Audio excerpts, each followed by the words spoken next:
Pensé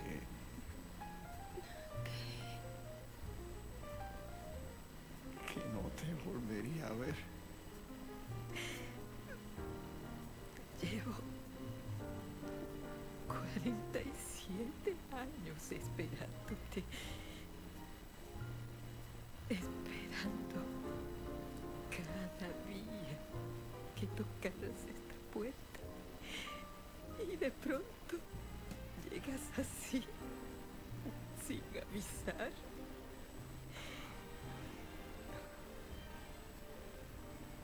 Estás igualita. Igual de bonita. Como siempre. Ay, chico. Y todo este tiempo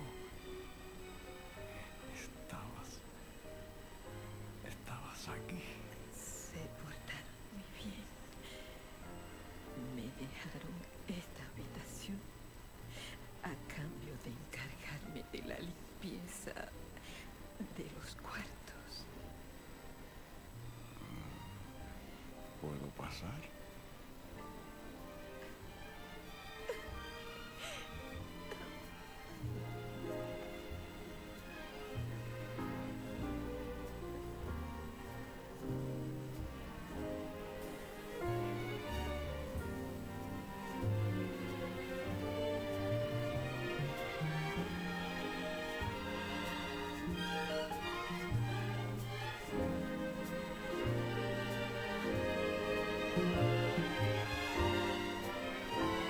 Será como un carnaval de infinito placer sin igual, por siempre juntos los dos, vida.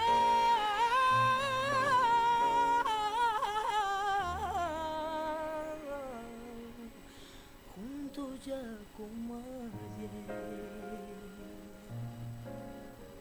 como ayer.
en cuanto entremos.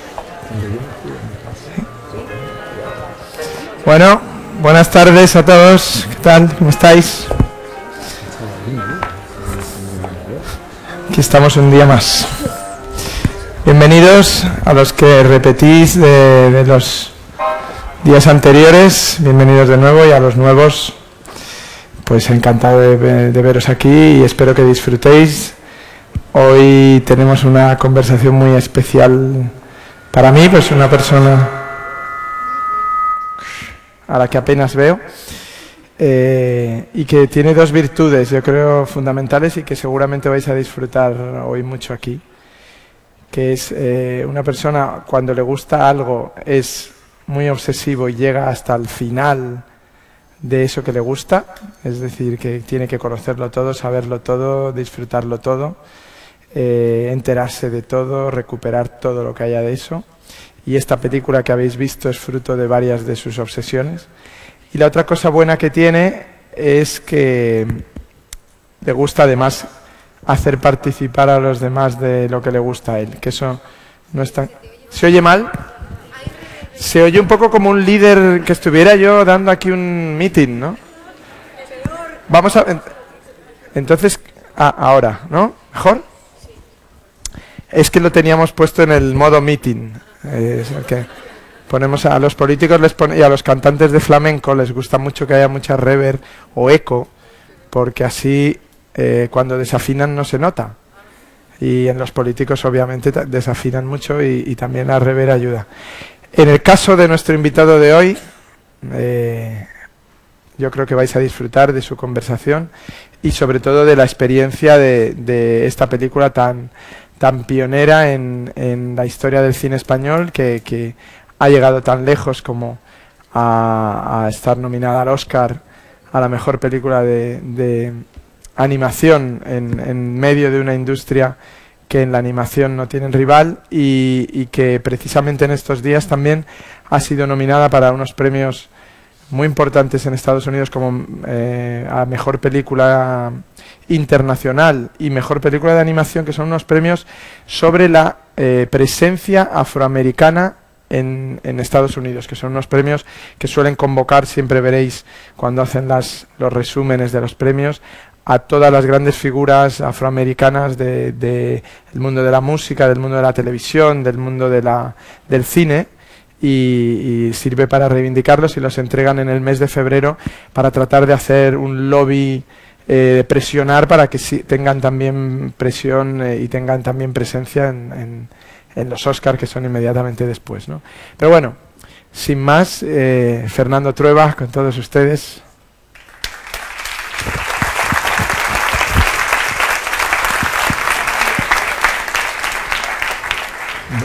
Bienvenido, Fernando. Hola, hola.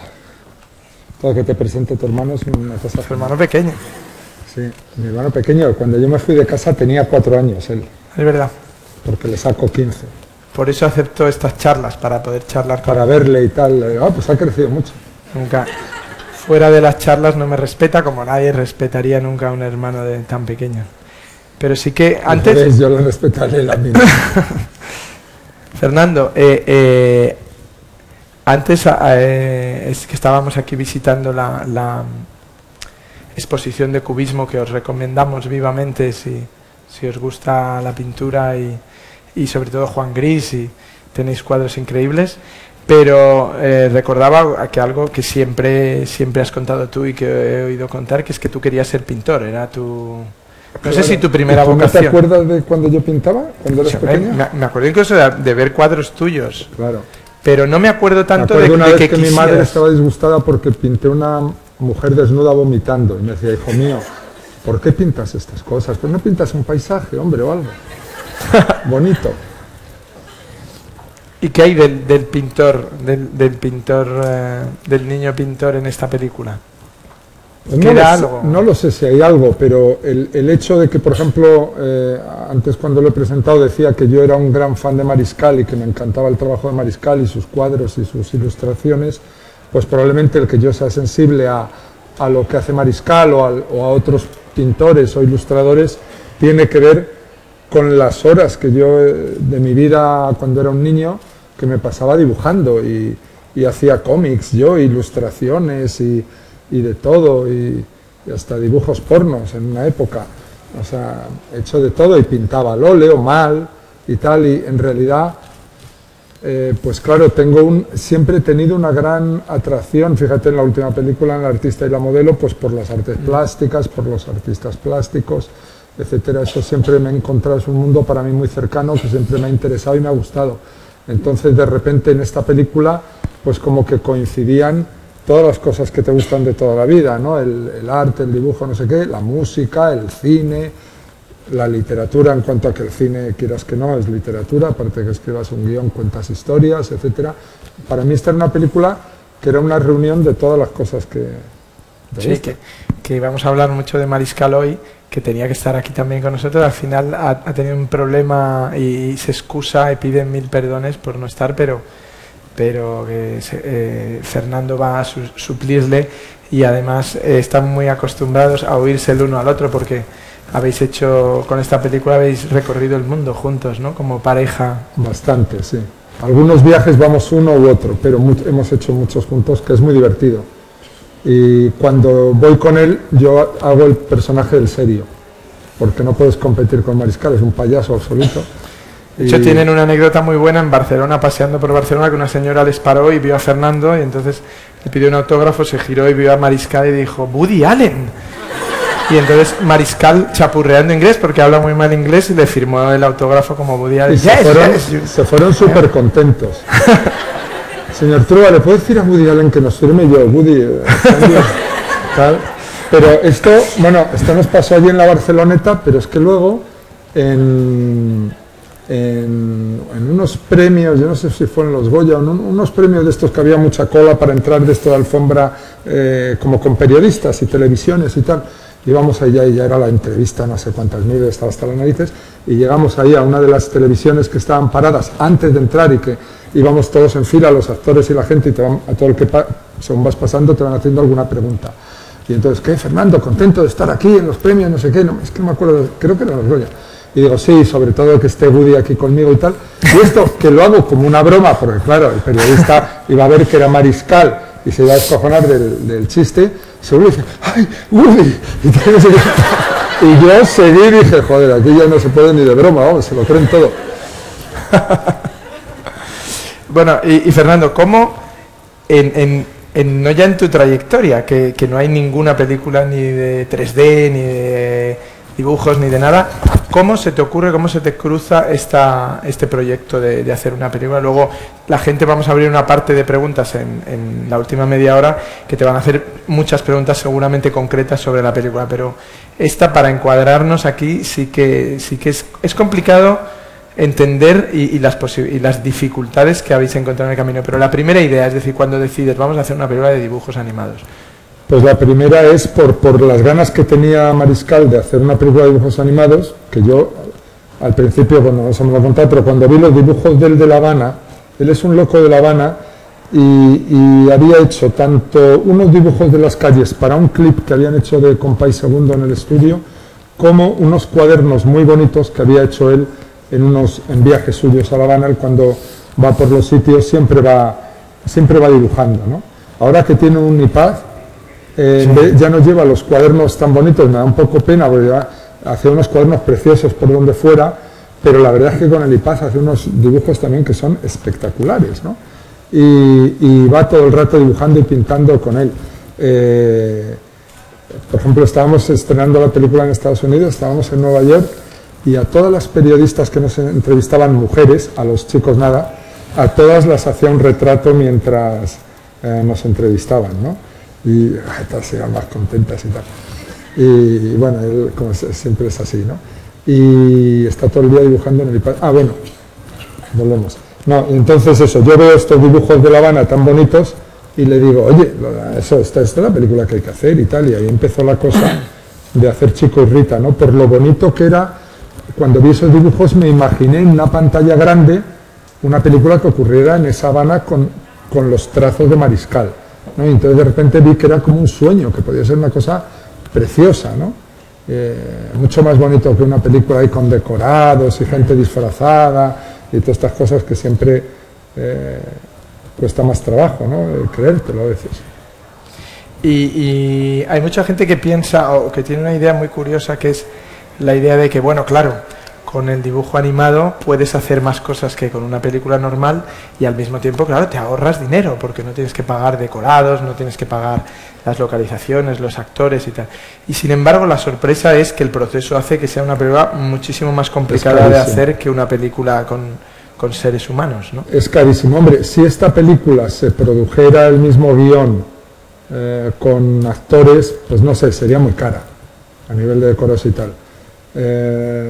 Más cara probablemente sí, si es una producción, bueno, no te digo si es una producción americana, si es una producción como en este caso hispano-inglesa, pues también yo creo que habría costado un poco más, pero de todas formas la película es carísima, es más cara que cualquier película de las que hacemos normalmente en España, muchísimo más cara, y de hecho se pudo hacer porque el 50% de la producción, del dinero, vino del Reino Unido y de la isla de Man.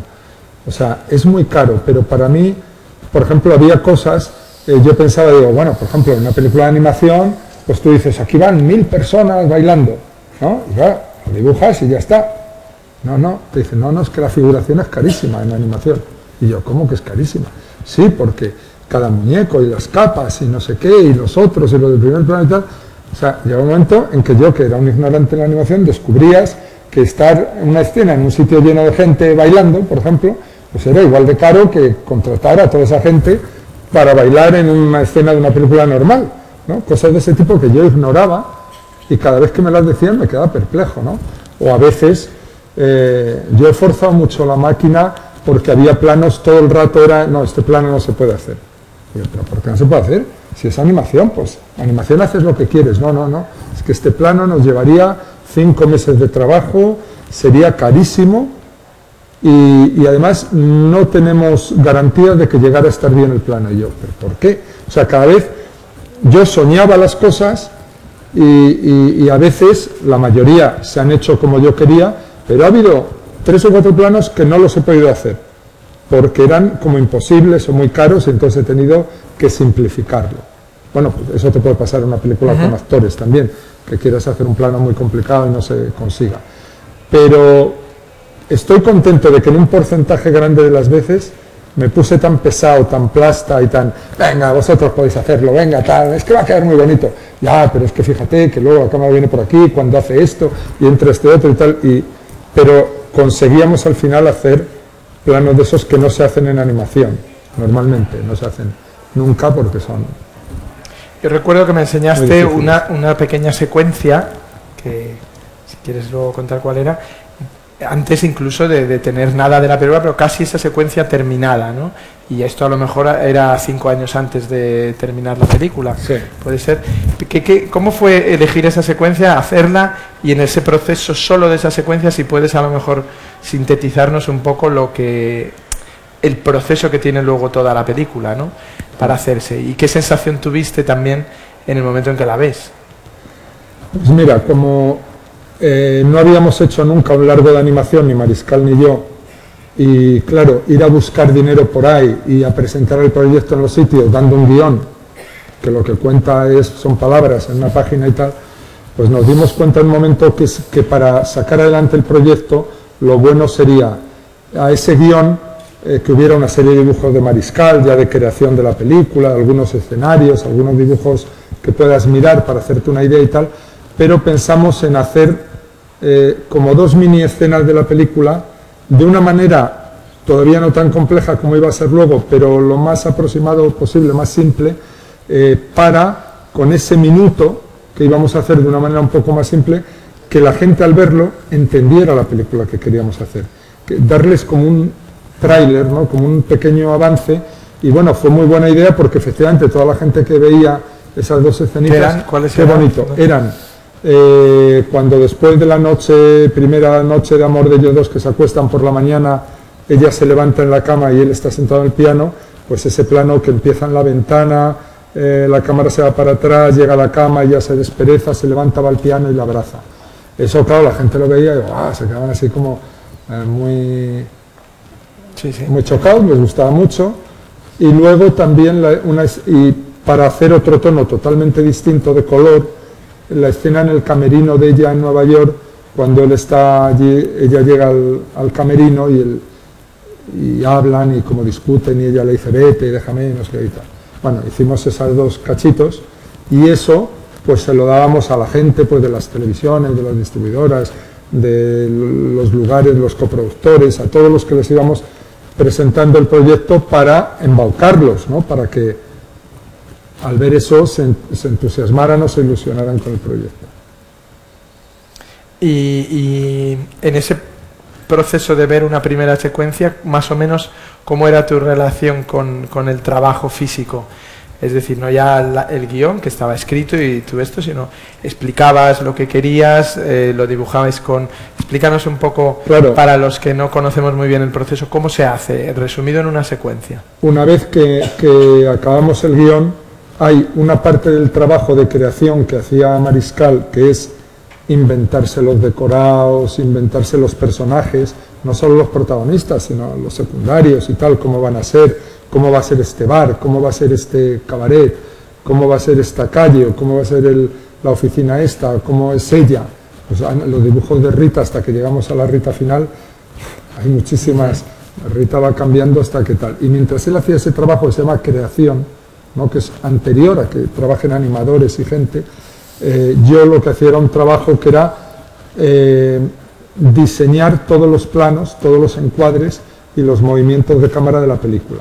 Entonces, hacer un storyboard, se llama. Entonces tú te sientas, yo me senté durante unos meses con un dibujante, no del estilo de la película, un dibujante realista, porque lo que se trataba, como de esos tebeos de los años 40 o 50, se trataba de que fuera un storyboard inteligible, para empezar para Mariscal, para que Mariscal entendiera cuáles eran los planos de la película y cuáles eran los encuadres, ¿sabes? Porque claro, él viene de un mundo y yo del cine. Entonces tienes que inventarte toda la película y dibujarla. Cuando es un plano fijo, pues haces una viñeta.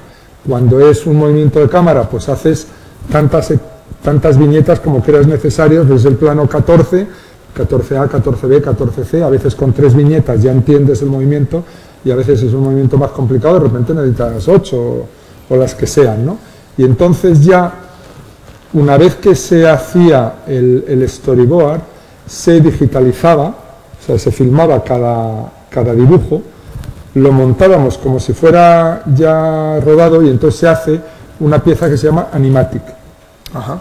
Ese animatic consiste en que a esas, aunque sea un dibujo de uno así parado, tú le metes la voz de te quiero y lo montas como si se moviera y entonces haces una especie de primer monstruo, simulacro de la película, con voces que todavía ni son de actores, con nosotros poniéndolas y tal, para ver, y lo ves como en vídeo, de principio a final, lógicamente muy aburrido, ¿no? Porque no son voces buenas, son dibujos que no son ni lo de la película y tal.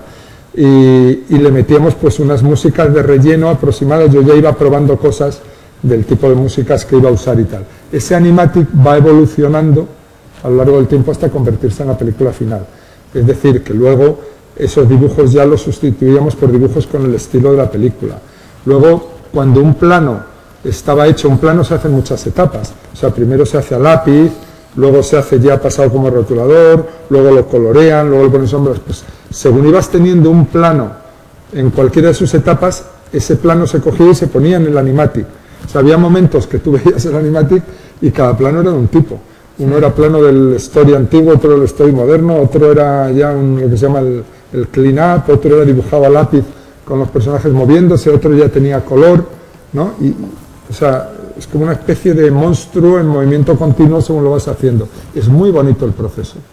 Para mí, que no estoy acostumbrado, bueno, me divertía mucho. Ese proceso incluye una cosa que le sorprende mucho a la gente, yo creo que es la dirección de fotografía, como una película normal, en el sentido de dónde viene la luz, qué textura, qué sombras produce, claroscuros, etcétera.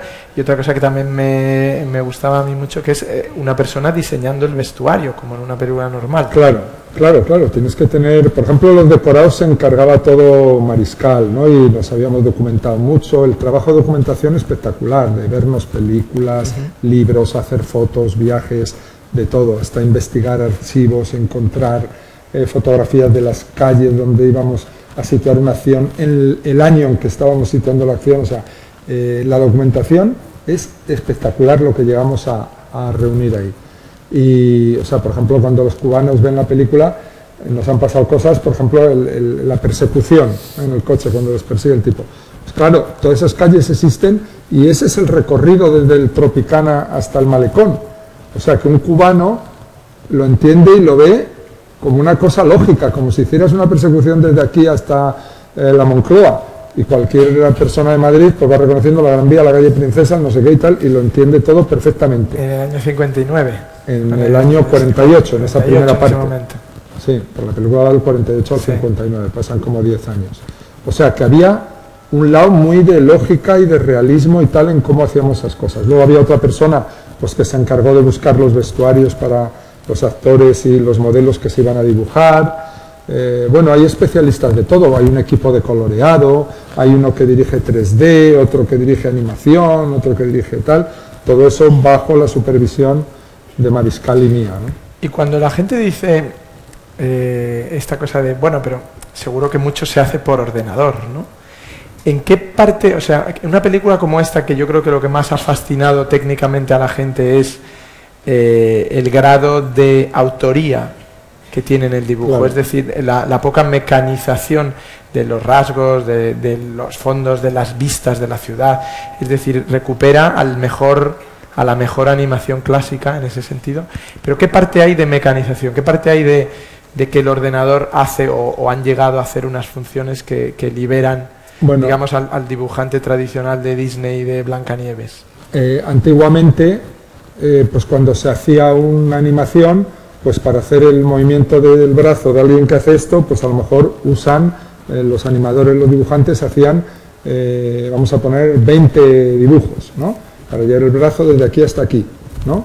Si es y entonces el director de animación hacía a lo mejor el animador principal de ese personaje hace el primer dibujo y el último, pero todos los intermedios son los soguillas, los subalternos, dibujantes y animadores que están ahí, que hacen todo el relleno, ¿no? O sea, de todo eso pasar de un lado a otro. ¿Qué ocurre ahora?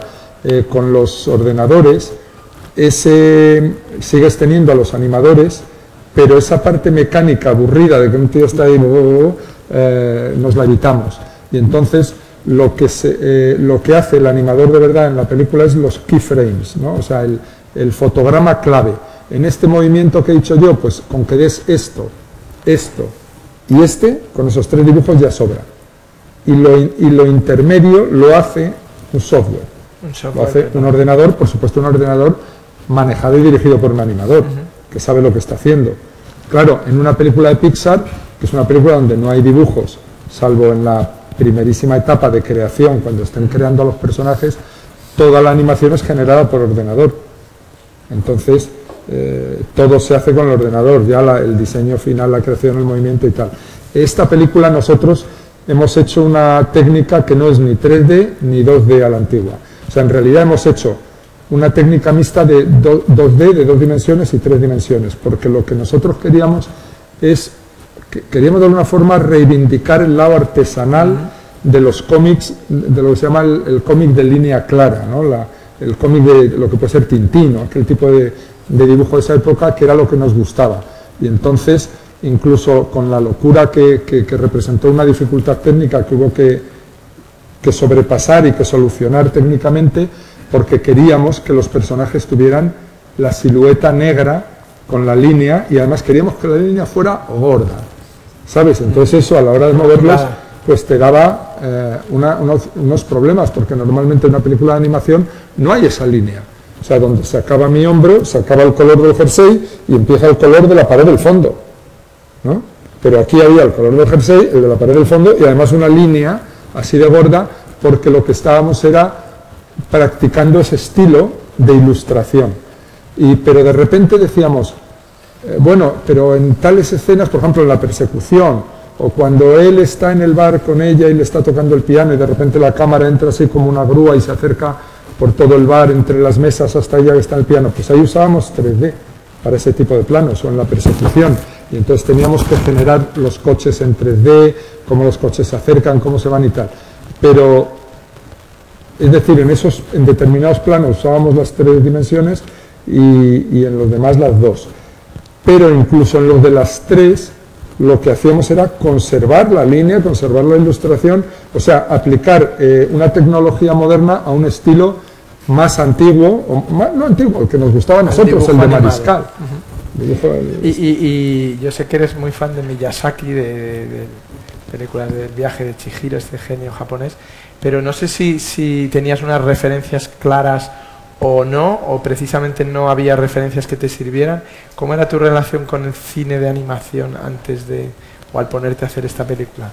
Bueno, yo tuve una relación, yo no fui demasiado, me gustaban mucho algunos tebeos y algunas cosas, pero yo no fui demasiado tebeo de pequeño, porque eran horribles. Cuando yo era pequeño los tebeos eran de nazis, los buenos eran los nazis, hazañas bélicas. Y entonces todos los nazis eran buenos y los demás eran los malos. ¿Refieres a Roberto Alcázar y Pedrino, cosas así? No, bueno, esos eran fachas, ¿no? Directamente, pero había unos que se llamaban, o sea, fundamentalmente los tebeos de mi infancia eran del oeste y de guerra.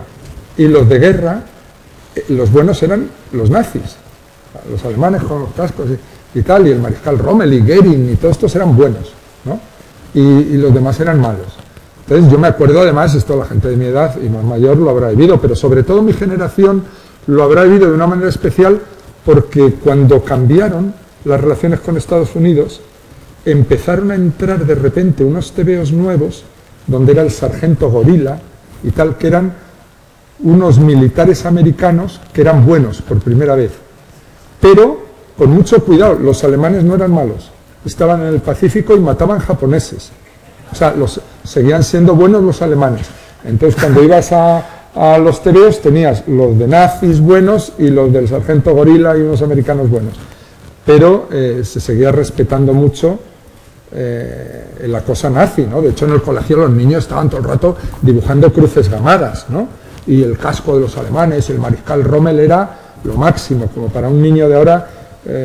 Spiderman, ¿no? No, pero por ejemplo, una película como El libro de la selva o Los 101 dálmatas para ti son películas importantes y que consideras... No, para mí, fíjate que yo tuve una relación mala con Walt Disney toda mi vida, o sea, le tuve mucha manía incluso de niño, con excepciones. Ten cuidado porque puede volver en cualquier momento. Sí, está congelado, ¿no? Sí. Puedes hablar mal de otros muertos, pero no de ese.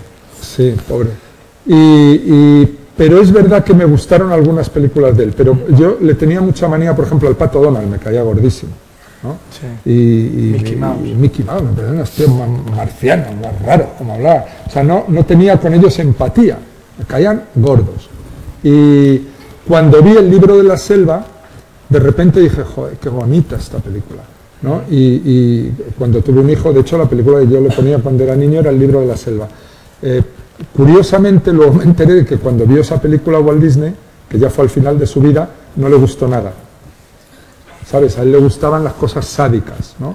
Como Pinocho, Bambi, una cosa de un sadismo ahí sadomaso, todo, ¿no? Muy pirado, muy enfermo.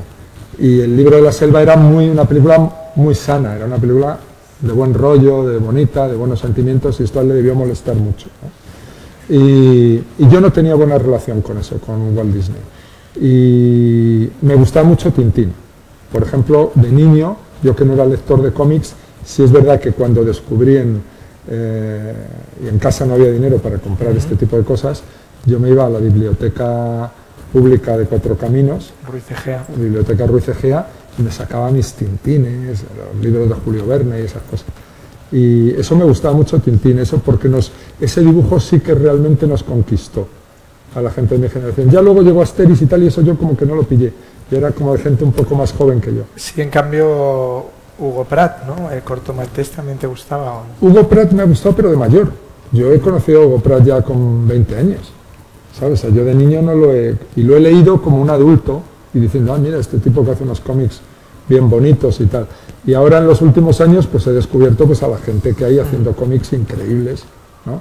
Que ya no son para niños, cosa que nos ha animado mucho a la hora de hacer una película como esta, ¿no? Que es para adultos, ¿no? El hecho de que hoy día un cómic como Maus de Art Spiegelman haya ganado el Pulitzer, ¿no? Que es la única vez que un cómic ha ganado el Pulitzer. Pero hay, aparte de Spiegelman, hay mucha gente haciendo cosas muy buenas. Muy buenas. Sí, sí. Hubo un momento en los años 80 que yo no he sido lector de cómic a lo largo de mi vida, he sido lector de novelas y de ir al cine y tal, y películas y eso.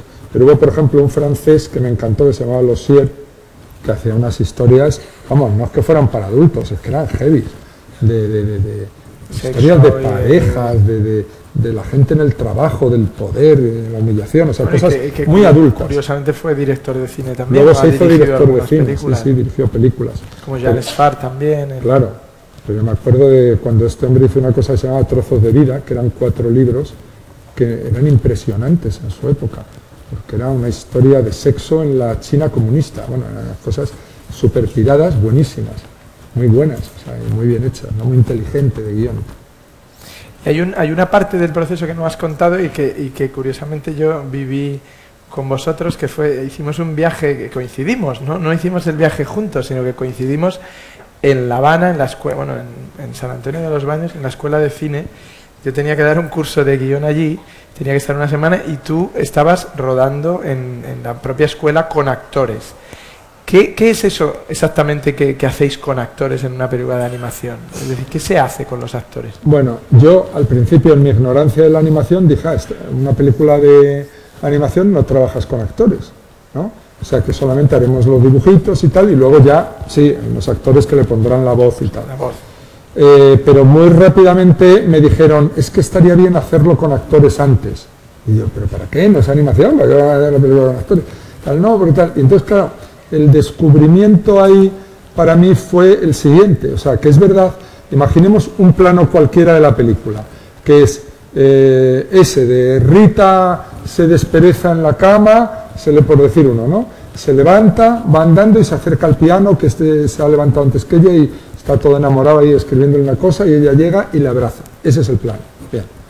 Tú puedes tener hecho el story, ¿no? Y diciendo, mira, el plano empieza aquí en la ventana, plano 1, 1A, ella en la cama, 1B, ella se sienta, 1C, ella viene andando, 1 tal llega donde él le abraza, por ejemplo, ¿no? Bien, tú ahora eso se lo das a 50 animadores para que hagan el plano. Y los 50 planos que te dan es diferente. Cómo cada uno de los animadores va a interpretar las expresiones de ella, la manera en que ella le abraza, la expresión de ternura o de amor, el cómo el otro la mira cuando llega, el cómo se estira de una manera o de otra. Cada animador es una persona distinta y lo va a hacer diferente. Entonces, claro, te das cuenta que esa cosa que es la dirección de actores no la tienes, se te ha ido. O sea, eso que el director, cuando estás trabajando con Penélope Cruz y le dices, no, Penélope, mira, esto hazmelo un poquito más así, o un poco más asado, ¿por qué no prueba a hacer esto, prueba a hacer lo otro y tal? Pues que aquí se te iba de las manos, que eso, los que lo iban a decidir eran los animadores. Entonces, pero que si lo rodabas, tú podías tener un control sobre eso. Entonces, lo que hicimos es rodarlo todo en vídeo de una manera muy simple, o sea, sin vestuario, sin decorado, sin nada, en un plató un poco más grande que este salón que está aquí, pues como esto y esto de ahí fuera, y ahí rodábamos, pues mira, ahora esto es Broadway, vienes andando por aquí, llegas y te paras delante de no sé qué, ahora estás aquí, y rodábamos todo con actores. Y claro, ya eran los actores que yo quería usar luego las voces, con lo cual de alguna forma tenías la interpretación, rodabas tantas tomas como sean necesarias, como si estuvieras rodando una película normal, o sea que a lo mejor en un plano hacías 2 tomas, en otro 14, y luego las eliges y las montas. Y cuando le das el plano a los animadores, ya le estás dando la información dramática que tú has elegido, y la interpretación, le estás dando la expresión del actor, no para hacer una rotoscopia y que lo dibuje por encima, que eso hay una técnica de animación que ahora se usa a veces, que se llama rotoscopia, que es que tú lo ruedas con actores y lo dibujas por encima y ya está. No, aquí luego si tú pones el dibujo de la película y el actor uno sobre otro y lo ves que son muy distintos, pero el movimiento de cámara y la expresión y la interpretación, sí, es la misma. Y entonces ahí ese fue el interés de trabajar con actores y hacerlo. Cosa que luego resulta que se ha hecho siempre.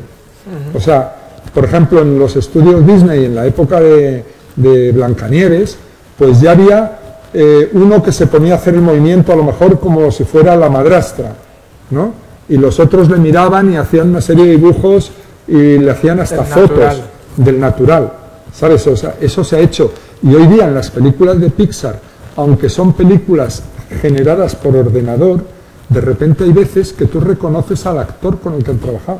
O sea, yo recuerdo tú estás viendo de repente Ratatouille, ¿no? Y hay uno, a veces el actor que lo ha hecho y luego el dibujo que han hecho es que no tiene nada que ver y no lo reconoce ni su familia, salvo por la voz si han usado la misma voz. Pero hay veces que han mantenido una cierta fidelidad al actor. Por ejemplo, me acuerdo que había un chef como italoamericano, ¿no? En Ratatouille. Cuando tú estás viendo Ratatouille dices, coño, ya sé quién es. No solo por la voz, sino por la cara. O sea, porque había conservado parte de los rasgos del original, ¿no? Y reconocías a un actor secundario que has visto en otras películas. Sí, como a Cameron Díaz en Shrek, a lo mejor, ¿no? Sí, o ese tipo de cosas, ¿no? Y unas veces no les transforman al 100%. Por ejemplo, en Chico y Rita están transformados al 100%, pero el personaje de Ramón, yo dije, no le cambiéis tanto, que siga siendo un poco como Mallito, que es un actor cubano, que se llama Mario Guerra, que a mí me encanta de teatro y de televisión y de cine y tal, que había trabajado conmigo en mi película anterior, y quise conservar un poco de la pinta de Mallito en el personaje de Ramón, ¿no? Y de alguna forma, cuando ves la película y los que son amigos de él, los que lo conocen, en Cuba sobre todo, pues le ven de alguna manera, ¿no? No es totalmente él, pero es él. Y luego además en esta película hay otra de esas obsesiones que hablábamos al principio tuyas, que es la música, y la música en el jazz latino, que hiciste una película Calle 54 dedicada, digamos, al jazz latino contemporáneo, a los grandes intérpretes de jazz latino, que llegaban, por supuesto, hasta Bebo Valdés, que es una figura fundamental en la película, pero también el dibujo animado te ha permitido, creo, satisfacer una de tus fantasías, que es traer cameos de los músicos y de los momentos históricos de la fundación casi del jazz y de del momento en el que se cruza con el jazz latino, ¿no? Claro, hay un momento del guión que estamos diciendo, bueno, en esta época además de los años 40 finales fue cuando nació eso del jazz latino. O sea, por supuesto que los cubanos lo que más les gustaba del mundo era la música americana. Y estaban todo el rato imitando a los músicos americanos y tocando Gershwin y tocando tal. Pero a los músicos americanos lo que más les gustaba del mundo era la música cubana. Y en cuanto podían, estaban en Tropicana, Stan Getz y Dizzy Gillespie, el otro y tal, estaban todos por allí mezclándose unos con otros. O sea, se miraban, se escuchaban y había una gran afinidad entre unos y otros. Como luego en los 60 la tuvieron con los brasileños, ¿no? Los americanos se enamoraron de la música brasileña. Pero es que los brasileños estaban antes enamorados de la música americana. O sea, la música brasileña tenía dos dioses, que eran Frank Sinatra y Chet Baker, ¿no? Y por eso surgió la bossa nova, si no, no hubiera surgido. Entonces, quiero decir, en ese momento, entonces yo dije, ¿qué pasaría, puesto que este fue el momento también en esa época que hubo esto, introducirlo de alguna forma en la película? Y entonces pensamos que eso además le daría mucha variedad a la historia, que una vez que ya hemos pasado media película en Cuba, que se fueran a Nueva York, ¿no? Y que llegaran a Nueva York en ese momento. Y además eso servía para la historia de amor de ellos, que ya se iba y el otro se quedaba solo, iba detrás y tal. Y entonces, bueno, vas escribiendo el guión y vas inventando cosas que pueden pasar, ¿no? Ah, venga, pues ella se va a Nueva York y él se queda solo, muy triste, y después él se va y tal. Y de repente dices, joder, y vamos a llevarles a Nueva York y no vamos a sacar, igual como sacó en La Habana el Tropicana y no sé qué, y las rumbas y las cosas y tal, no vamos a sacar en Nueva York lo que estaba ocurriendo allí, el bebop, Charlie Parker, toda esa revolución y tal, y de repente se nos empezaron a ocurrir todas las gamberradas de que aparecieran personajes reales. Dice, podemos hacer lo que queramos, que aparezca. Hasta sacamos de extra Thelonious Monk, que se sienta en un momento ahí a tocar, ¿no? Entonces eso nos daba unas posibilidades muy divertidas y a la vez a mí de seguir ahí trabajando con la música que te gusta, ¿no? Y mezclar personajes reales, por ejemplo el personaje de Chano Pozo, el amigo al que le matan ahí en tal, ese personaje, para los que no conozcan este tipo de música, ese personaje existió, Chano Pozo es real. Le mataron en el río Café en Harlem de un tiro su camello, ¿no? Porque tuvieron una discusión, y la leyenda cuenta que en la máquina de música, en el jukebox, él había puesto Manteca, que era un tema que él había compuesto con Dizzy Gillespie y que era un éxito en aquel momento, y que él estaba escuchando Manteca. Esto no lo podremos comprobar, pero las biografías lo dicen.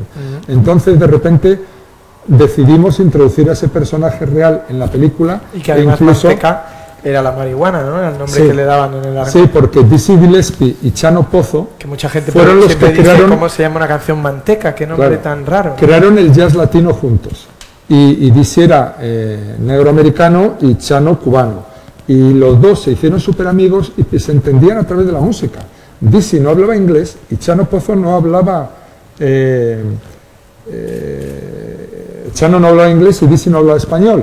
Y entonces la palabra manteca en el argot era la marihuana. Y entonces decidieron dedicarle a la marihuana ese tema, Manteca, ¿no? Y hay gente que, a gente que les ha conocido, a los que yo he conocido, pero ¿y cómo se entendían? ¿Y cómo podían ser tan amigos? Chicos, los músicos se hablan con los instrumentos y luego con los porros. O sea, eso creaba una unidad, ¿no?, de destino a lo universal, ¿no? O sea, se entendían ya con mirarse. Bueno, pues eso y tal. Entonces introducíamos esas historias reales dentro de la ficción nuestra, y era muy bonito poder mezclar la realidad y la ficción, ¿no? Y te daba más posibilidades todavía. Iba a decirte que por eso se llevan tan bien los músicos que hablan diferentes idiomas y tan mal los que tienen el mismo grupo, ¿no? Claro, porque se entiende. A la vez, por ejemplo, otra cosa que fue divertida es que para todas las escenas de baile yo no quería poner unos muñequitos haciendo así, quería que bailaran, y que bailaran como se bailaba esa música en aquel momento. O sea, que no tiene que ver con cómo bailan los jóvenes en La Habana ahora, que bailan reggaetón y hip hop y no sé qué, y hay un arte de cómo se bailaba aquello que desconocido. Entonces nos fuimos a Cuba, encontramos un grupo de bailarines que se llama Asociación de Bailarines de Jazz de Santa Amalia, un grupo de fanáticos de la música y del baile de edad media 75-80 años que se juntan los fines de semana y bailan. Y entonces fue fantástico, y lo que hacíamos es ponerles los trozos de música de la película, yo los rodaba en vídeo desde distintos lugares para que los movimientos en las escenas de baile fueran los suyos, ¿no? O sea, que fueran reales, de la misma forma que hemos rodado a músicos tocando, para que cuando están tocando no estén solamente haciendo así. Alguna vez planos de fondo de los músicos y tal, pues no está hecho todo ese trabajo, pero cuando hay planos tal, siempre queremos que lo que están haciendo sea real. Por eso la película les ha encantado a los músicos y a los cubanos mayores que saben cómo se baila eso. Y supongo, claro, que si en una película de animación el diálogo está grabado antes, es decir, aunque luego lo retoques o lo vuelvas a hacer, pero tienes toda la línea de diálogos grabada para poder hacer la animación, también en este caso, invirtiendo el orden de una película normal, tenías toda la banda sonora creada. Todo. Antes de empezar los animadores, todo estaba hecho. El storyboard, el animatic, la creación, la banda sonora, los diálogos, todo. Cuando yo digo que esa es la diferencia entre hacer una película normal con actores y una animación, para un director, es que el día que empiezan los animadores a trabajar, tú has acabado la película. Ajá. Entonces, hombre, tienes que estar viendo que van haciendo lo que tú has diseñado. Luego que el montaje sea exacto, pero en animación no se hace un plano largo y luego se corta el montaje, no. Se hacen los fotogramas exactos que tú les has dado en el animatic, porque es carísimo animar. O sea, que no hay cosas de sobra para cortar, ¿sabes? Se hace exactamente lo que necesitas. Y luego, pues sí, que la luz, el color, el etalonaje, hay cosas que tienes que estar supervisando y tal. Pero realmente haces la película antes de hacerla.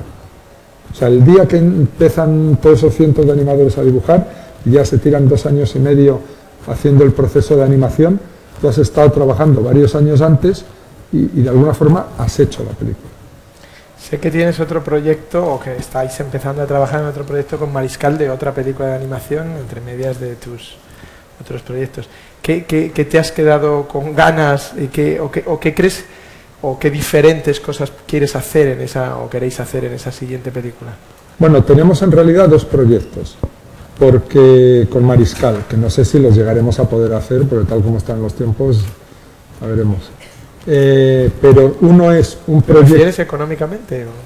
No.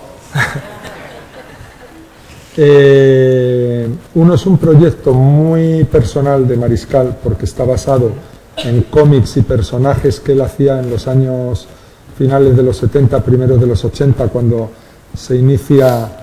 Tenéis que pensar que Mariscal, para mí, es como la movida en Mariscal. Quien empezó la movida no empezó en Madrid, la movida empezó en Barcelona, con Mariscal, con Nazario. Con Ocaña, con toda una serie de personajes ahí, ilustradores, la revista El Víbora, con todo aquello. Y luego en Madrid empezó toda una cosa que se llamó la movida y tal, pero aquellos eran los más rompedores, los más locos y los más transgresores que había en España en aquellos tiempos, y uno de ellos era Mariscal. Entonces es un proyecto basado en unos cómics de esos que él sacaba en El Víbora, que yo en esa época, Mariscal tiene 5 años más que yo no era lector de cómics, pero me acuerdo en la facultad, yo tenía amigos, por ejemplo Resines, que estudiaba para producción, le gustaban mucho los cómics, y siempre venía con El Víbora a la facultad, y yo veía lo de los Garriris de Mariscal, estos dibujos, en El Víbora de Resines, pues yo no compraba El Víbora. Pero qué curioso que se cierra el ciclo, porque Resines aparece como coproductor en la película, productor asociado, ¿no? Sí, sí, sí. Eso ha sido una casualidad, pero es muy bonito. y eso fue genial. Y entonces quieres hacer una basada en los Garriris, en los personajes aquellos. Sí, entonces está trabajando con un guionista, Mariscal, en ese guión de los Garriris, y ese sería como una película más de él, en la que yo, como director, le voy a ayudar y la haremos juntos, y todo eso. Y luego otro proyecto, es un proyecto, una historia mía, que yo he estado durante años investigando y trabajando y tal, que también le haríamos en documental, los dos juntos, y ahí él me ayudaría en la parte suya, ¿no? O sea que son en realidad los dos proyectos que tenemos de animación. Y los dos son para adultos también, no son para niños. Ahora vamos a abrir, que siempre hacemos una parte de esta conversación que son preguntas inteligentes. Entonces cedo yo la palabra a otras personas, os reparten 2 micros y entonces vais, el primero que tiene el micro espera al otro, etcétera, etcétera. Pero mientras pasamos, si queréis ir levantando las manos y os vamos repartiendo las... Mira, aquí hay una, y por el otro sector. Esto de Resines que comentábamos, ¿qué fue? ¿Que se acabó el dinero o estaba desde el principio? ¿Cómo es la participación? No lo había querido contar. Productores? No, es que teníamos unos coproductores ingleses, pero que eran muy duros, entonces no te daban el dinero hasta muy tarde. Ajá. Entonces había unos momentos que costaba Dios y ayuda conseguir financiar la película y no pararla y seguir pagando a la gente cada semana y tal, hasta que llegara el dinero de los ingleses, ¿no? Y hemos hecho todo cambalaches durante la producción hasta que agotamos ya todos los créditos habidos y por haber. Ya no podías a ningún banco pedirle más crédito, aunque tuvieran el contrato y vieran que el día tal te iban a pagar los ingleses. Y hubo un momento en que nos quedamos realmente que había o que parar la película durante un tiempo o tal. Y entonces decidimos, bueno, vamos a buscar a ver algún amigo con dinero, si nos presta dinero para en ese hueco no tener que despedir a la gente y parar y tal, y poder seguir el proceso y tal. Y al primero que se lo dije, porque por confianza y por cercanía y porque se lo puedes decir y si puede te ayuda y si no, no, es Antonio. Y vamos, no me dejó acabar la frase. ¿Cuántos hace falta y cuándo y tal, no sé qué? Y el tío nos ayudó mucho y luego pues ya lo recuperó y tal, pero fue un gran amiguete, ¿no? Como siempre. Pues, incluso siempre. Cuando no le pides dinero. A ver, por aquí teníamos, me parece. Hola. Acabo de escuchar que tienes otros 2 proyectos de animación y mi pregunta es si te gustaría seguir sobre esa línea más que con actores reales o no. No. Estoy escribiendo un guión de una comedia con actores, etcétera y tal, y a la vez estos proyectos. O sea, no quiere decir que yo me haya pasado a la animación. Lo que sí es que ha abierto otro frente, ¿sabes? O sea, que de repente me he dado cuenta que algunas historias determinadas en animación se pueden contar mejor que con actores o haciendo un documental. Por ejemplo, el proyecto, el que digo yo que es como más personal mío, era un proyecto que yo quería hacer un documental y que he rodado un montón de horas. Tengo 160 horas rodadas de investigación, de entrevistas y de cosas. Y en el proceso de hacer Chico y Rita, todo el rato me decía, es que esa historia en animación podrías hacer esto. Ya, hombre, pero ¿cómo voy a contar eso en animación? Y me he tirado meses peleándome conmigo mismo porque me parecía que es que estaba yo ya tan colgado con lo de hacer Chikurrita que ya veía todo en muñecos, ¿no? Y decían, hombre, no, es una historia súper jodida, es una historia muy seria, donde se mezcla una tragedia humana con cosas políticas, con cosas tal. Pero ¿qué ocurría? Que en ese proceso Chikurrita iba avanzando y de repente veías películas que iban haciendo otros en otros países, por ejemplo, Vals con Bashir, la película israelita, y decías, joder, fíjate, estos han hecho una película sobre las matanzas de palestinos de los campos de Sabra y Chatila y han hecho una película de animación y encima es buena, ¿sabes? O salía Persepolis, la película de Marjan Satrapi, y veías, coño, una historia en primera persona de un adolescente iraní que se migra fuera de su país y cómo se hace mujer y la historia íntima de una persona, de una mujer y tal, contada como un diario pero en animación también. Y entonces veías, bueno, pues que no estábamos solos, que la animación es un campo en el que se han abierto muchas cosas que ha dejado de ser para niños y que se pueden contar, por supuesto seguirá siempre siendo para niños, pero que se puedan contar también historias para adultos y que se puedan contar historias de una cierta complejidad. Lo que pasa es que tienes que ver qué historias les va ese lenguaje y cuáles no. Yo creo que no vale todo para la animación, ¿sabes? O sea, que hay determinadas, por ejemplo, yo siempre digo, este guión yo lo he escrito pensando en una película animada y pensando en los dibujos de Mariscal. Si yo lo fuera a hacer con actores, no lo habría escrito igual. A lo mejor no lo habría escrito. Probablemente esta es una película que yo nunca hubiera hecho con actores. ¿Sabes? No habría considerado el lenguaje de actores normal y decorados y tal para hacer esta historia, o por lo menos no así. ¿Sabes? Lo que me encandiló fue hacerla en dibujos y con Mariscal. Más. Allí tenemos. Buenas tardes, Fernando. Disculpa. Aquí. Sí, te veo. Ha habido algo que me ha llamado la atención de lo que has comentado ahora. Ha habido, de lo que has comentado ahora, me ha llamado la atención el que indiques que la película que has rodado, Chikurrita, no la ves en otro lenguaje, con un lenguaje, o sea, con actores, de verdad. Yo, sin embargo, a lo mejor es por desconocimiento, me ha parecido como un lenguaje muy cercano o muy semejante al normal. ¿En qué se diferencia o cuál sería la diferencia? O explícame por qué. Pues mira, a mí una de las cosas que más placer me da es cuando algunas de las personas que ven la película y les ha gustado mucho se me acercan y me dicen, es que me he metido en la película y se me han olvidado que eran dibujos, ¿sabes? O sea, eso a mí me produce un gran placer porque quiere decir que les has dado humanidad a esos dibujos, a esos personajes, que has conseguido transmitir ciertas emociones, que se impliquen en la historia de ellos, en la historia de amor, en lo que les ocurre y tal. Y eso me da un gran placer, pero a la vez, en la manera de escribir, cuando escribes para animación, eres mucho más sintético. Por ejemplo, yo me di cuenta, en un momento cuando la película la situamos en los 40 y los 50, me doy cuenta de que, aparte, o sea, pensé, estaría muy bien adoptar un poco el código, la manera de contar, de encuadrar del cine de esa época, que es el cine clásico americano de los 40 y los 50. Primero porque eso se va a fundir muy bien con una historia que ocurre en esa época, más que si la cámara se mueve como en una de Pixar o en una moderna.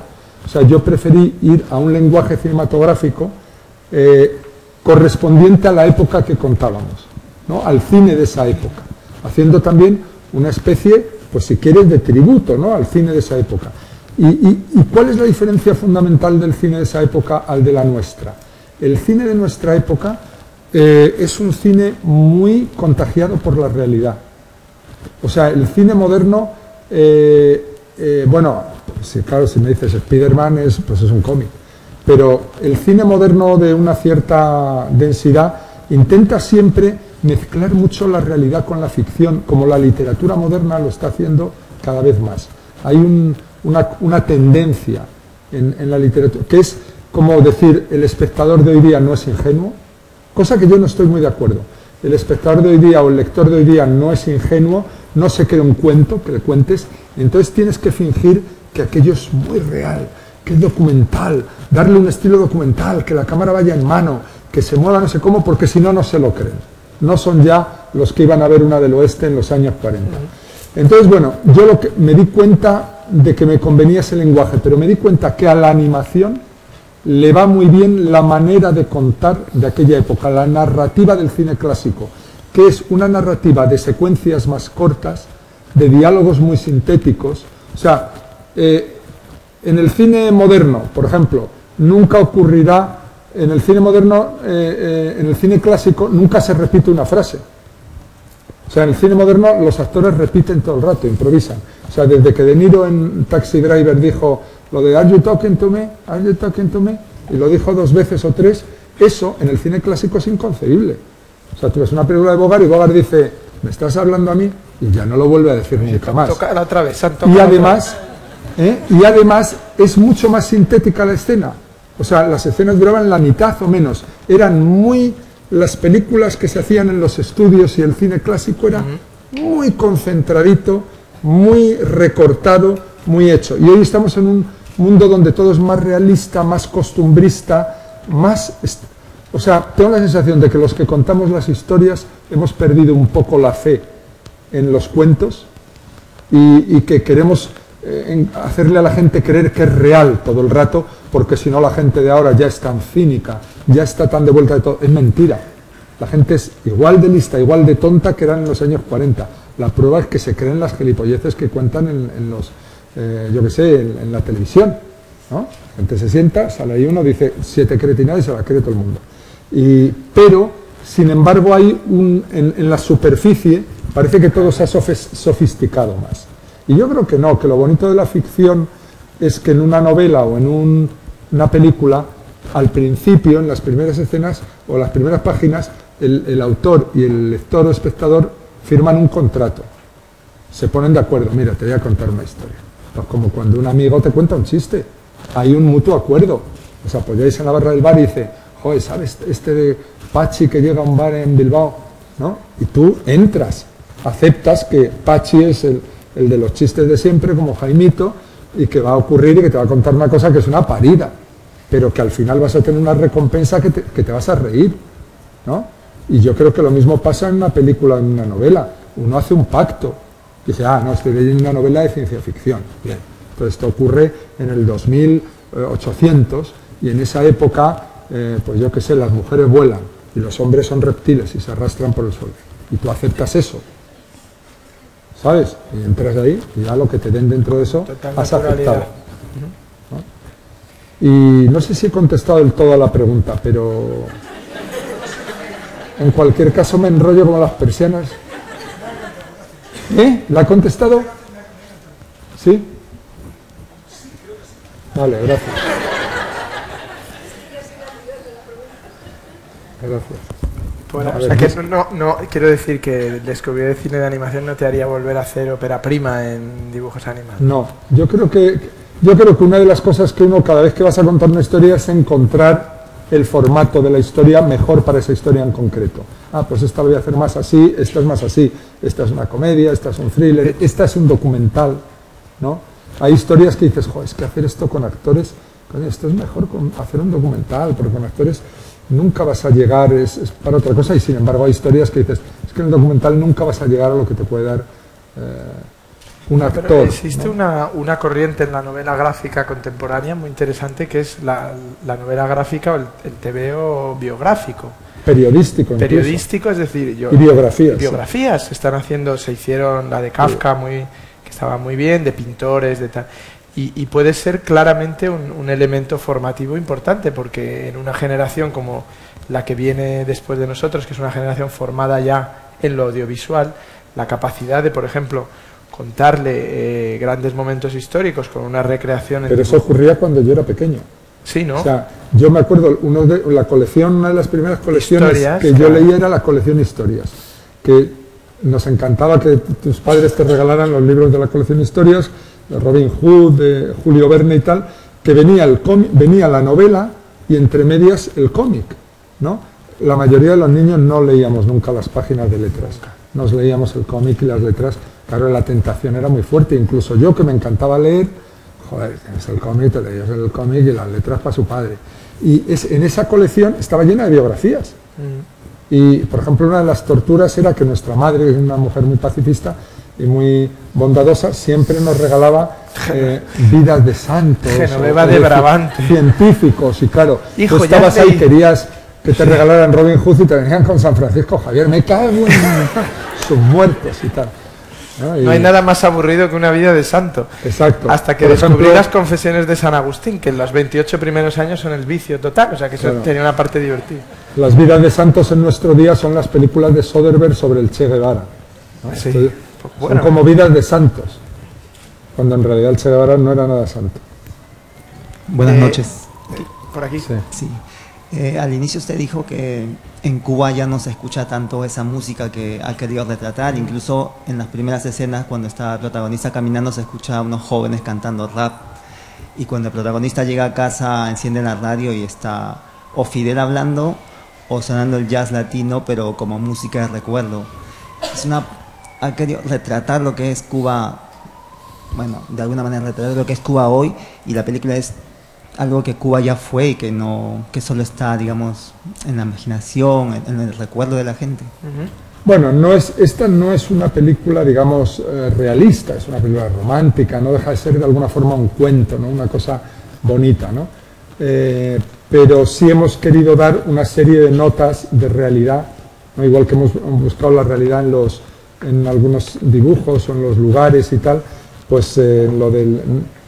Hay cuatro, no es una película política, pero tiene 4 detallitos para que digamos, oye, que no es todo un cuento de hadas, o sea, que evidentemente Fidel es un coñazo que pone en la radio y están todos los canales hablando y no acaba nunca, ¿sabes? O sea, pues lo ponemos.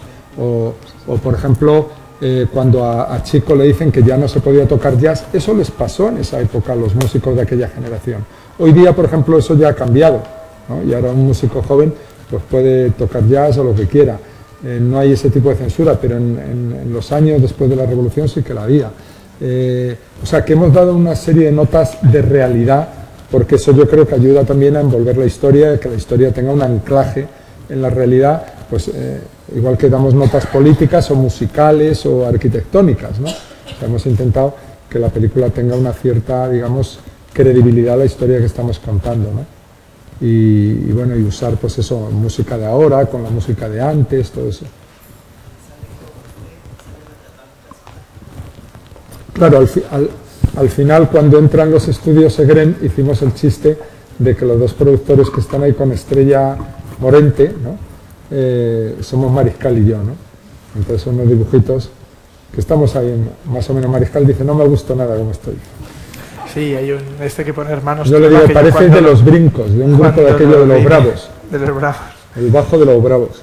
Quedan, yo creo, tiempo para un par de preguntas más. Aquí había un chico que había levantado la mano aquí en la segunda fila y no sé si alguien más tiene allá.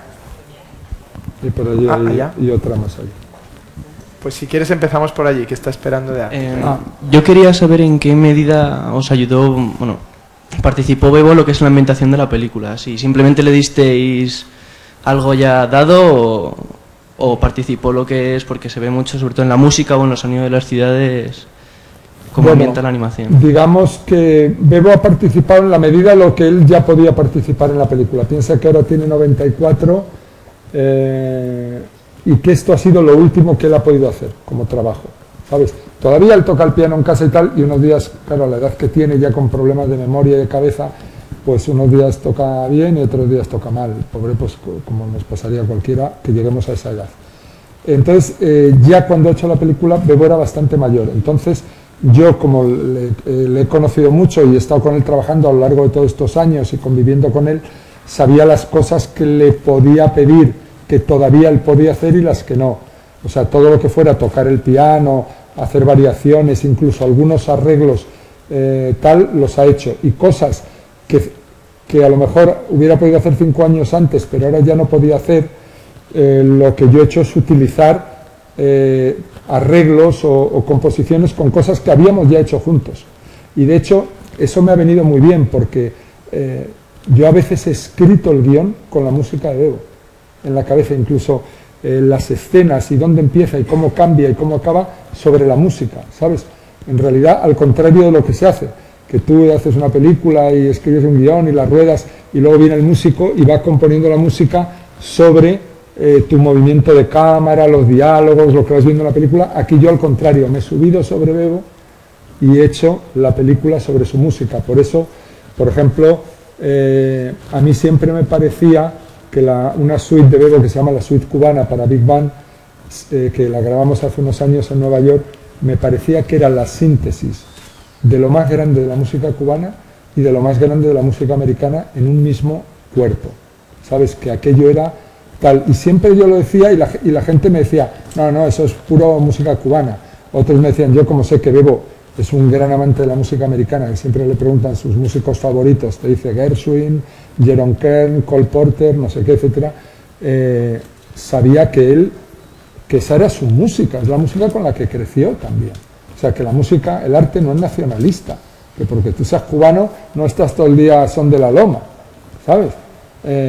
O sea, que tienes una cultura, es como si yo, que me dedico al cine, estuviera todo el día viendo Raza de Sáenz de Heredia, historias de la radio o El verdugo de Berlanga, ¿no? También ves Truffaut y Billy Wilder, ¿no? Ves de todo, pero los músicos igual se nutren. Y de la experiencia vital de Bebo también. Y de la claro.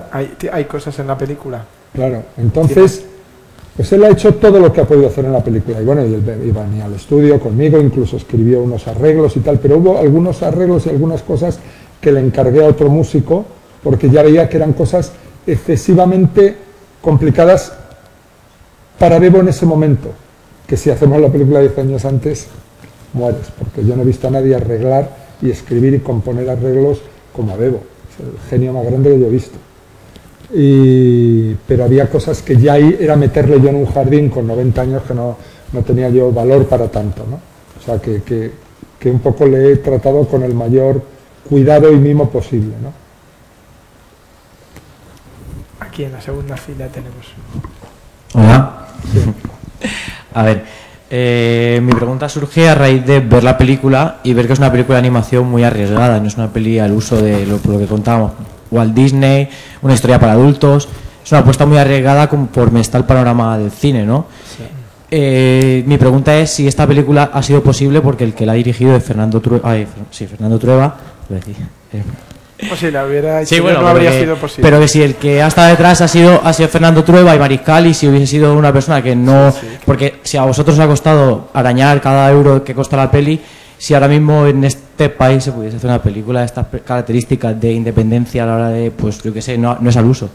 Yo, si me preguntas, hoy día, a día de hoy, claro, seguro que no la podríamos hacer. Sí. O sea, si hubiéramos escrito este guión nosotros mismos, los que la hemos hecho, estoy seguro que hoy no la podemos hacer. No se podría hacer y se perdería una cosa como en el momento que las hemos hecho ha costado mucho tiempo, porque fíjate que todo el tiempo del guión, la creación y tal son como unos 2 años. Y luego el tiempo de preparación y animación otros 3. Y en medio hay 2 años de buscar dinero. Y de mover los proyectos, seducir a la gente, contratos, abogados y toda esa mierda, ¿no? Que es terrible. Es que mi pregunta venía sobre si ahora mismo alguien llega con una propuesta tan descabellada y no tiene ningún nombre, ¿tú pondrías pasta ahí al proyecto? Yo no tengo pasta para producir una película. Bueno. Si yo tuviera pasta para producir una película, joder, estaríamos... Pues sería la hostia. Hombre, hay directores, ¿no? Que no, mira, te voy a explicar, hay un concepto equivocado en lo que es la producción de cine. Ningún productor de cine ha puesto nunca un duro en una película. No es su trabajo. Un productor lo que hace es que desarrolla, si acaso, pone en las etapas previas porque cree en un proyecto y lo desarrolla. Compra los derechos de una novela, que le parece que va a ser estupendo, o firma tal, no sé qué. Si luego, con ese proyecto, él consigue las fuentes de financiación para hacer la película, la hace. Y si no, no. Es como una casa. O sea, no hay uno que llega y dice, oye, venga, joder, se me ha ocurrido, vamos a construir una casa aquí, cuesta 200 millones, a ver si luego la vendemos. No, o sea, la gente hace unos cálculos antes. Entonces, un productor, ahora yo he estado en una reunión en Francia de productores, directores franceses y tal, allí 3 días debatiendo cosas y tal, y me hacía gracia porque aquí en España todavía la gente se imagina que es que el productor es un tío que tiene un baúl lleno de billetes y dice, venga, vamos a hacer esta película, ¡pum!, ¿no? Y sale. No, el productor, os puedo presentar a varios que no tienen para cenar hoy. ¿sabes? El productor es un tipo que es un soñador, un aventurero, y que no tiene el talento de escribir, de ser actor o de dirigir, pero tiene el talento de cenar, hablar, embaucar y no sé qué. Y entonces, con una novela y diciendo, oye, es que a Resines le tengo seguro para hacer el protagonista, y Penélope me ha dicho que si la hacemos cuando acabe la que está haciendo ahora, no sé qué, y con eso va por las televisiones, distribuidoras, por los sitios con los que se financia el cine, busca el dinero y hace la película. Si no consigue ese dinero, pues lo pierde. O sea, fíjate que, por ejemplo, cuando se compra una novela, tú lo que firmas el contrato y pagas el 10%, lo que se llama una opción, para ver si consigues levantar el proyecto. Que no consigues levantar el proyecto, la novela le vuelve al novelista y el productor ha perdido ese 10%. O sea, el cine es una industria, contaba lo de Francia porque allí siempre se dice, es una industria prefinanciada. Solo se hacen las películas que se pueden prefinanciar. Nada que no pueda financiarse. Otra cosa, antiguamente había eso de, hay un naranjero, esto era muy frecuente en el cine español en los años 60, hay un naranjero que tiene mucho dinero y tiene un amante que es Miss Valencia, ¿no? Entonces ha dicho que si el papel de la chica segunda más importante del guión, la vecina, lo hace esta que se está zumbando él, que paga en la película. Esto ha ocurrido, y si le preguntabas a Berlanga, a Fernán Gómez y tal, han vivido esas historias en esa época así, ¿sabes? Hoy día no es así. No, Ciudadano Kane trata de eso casi, ¿no? Ciudadano Kane trata de eso, y eso ha sido la historia. Por eso a veces uno ve aquellas películas y decía, pues esta chica que es guapa y tal, pero que mala actriz, ¿no? Bueno, porque había mucho de eso. Quizá en esta confusión, que es lo que tú decías, cuando yo tuve la suerte de estudiar un año en Estados Unidos, y es la primera sorpresa que tuve, es que nos sentábamos un guionista, un director, un decorador, un montador y un productor, y el productor era tan alumno como nosotros. Y entonces uno no pensaba, ¿y este para qué viene a una escuela si el productor es un millonario? No, vienen a aprender cómo financiar una película. Cómo, sin tener, o sea, es decir, igual que un decorador aprende cómo se levanta un decorado, un productor aprende cómo se levanta un proyecto, y eso es clave. Quizá lo que tú le estás planteando a Fernando, no te quiero transformar la pregunta, es si a ti te llegara alguien con un guión de una película de dibujos animados o un proyecto así, y hubiera una televisión, encontraréis una televisión en España, que son la razón por la que se hacen las películas o no se pueden hacer. Si te gustaría, digamos, hacer de productor o meter... Bueno, yo no me considero productor, pero alguna vez lo he sido, ¿sabes? Porque te enamoras de un proyecto, tal, no sé qué, por echar una mano a alguien o tal, y ayudas, y haces esa función de ayudarles a buscar la manera de que la película se haga, ¿sabes? Pero no un productor, o sea, de que seas un tío rico que tiene dinero, y eso no. Y volviendo al principio de la pregunta, efectivamente, esta historia la conseguimos hacer efectivamente porque estoy yo y tengo una cierta credibilidad X, no sé si ha sido así, me da igual, una. Luego Mariscal, como dibujante, ilustrador y tal, tiene otra, ¿no? Y diseñador y tal, tiene otra. Luego además metemos a Bebo en la película, y Bebo, pues también, joder, y además la música de Bebo y Cuba y no sé qué, pues tú vendes un paquete, ¿sabes? Vas por ahí y le vas enseñando a la gente, mira, wow, ¿no? Entonces teníamos un productor inglés en la película, que aquí aparece, Michael Rose, que ha sido productor de Rebelión en la Granja, de Chicken Run, de Wallace y Gromit y tal. No es un inglés que tenga dinero, es uno que viene aquí, tiene el mismo dinero que tenéis todos vosotros. Simplemente es productor de esas películas de animación porque busca dinero para que se hagan, ¿no? Y el tío vino a Barcelona, se enamoró de nuestro proyecto, yo quiero trabajar en la producción de esta película y quiero ser productor con vosotros. Y nosotros, qué bien, un inglés que quiere ser productor. Y entonces, ¿qué hace él? Ir por Inglaterra intentando levantar dinero, y consiguió levantar el 50% del presupuesto. ¿Y qué hacía él? Pues ir con los dibujos de Mariscal, con ese planito que habíamos hecho, con el guión, con la música, y además diciendo, oye, y es que además el director ha producido no sé cuántos discos, que ha ganado no sé cuántos Grammys, y este Bebo Valdés, que no sabe nadie en Inglaterra quién es, ¿sabes? Igual que tiene mucho éxito a lo mejor en Francia o en España o incluso en Estados Unidos, en Inglaterra eso les quedaba tal. No, ha hecho un disco que ha vendido mucho y luego tal, y es una leyenda de la música cubana y tal, y les tenía que embaucar, ¿no? Vendiéndoles un paquete de un director competente, un un artista plástico competente, un músico cojonudo, diciendo esto va a ser muy bonito, esto va a ser la hostia y tal, y lo consiguió. ¿Podría no haber encontrado esa pasta Michael Rose en Inglaterra? Y habría vuelto a Barcelona diciendo, tíos, estamos jodidos.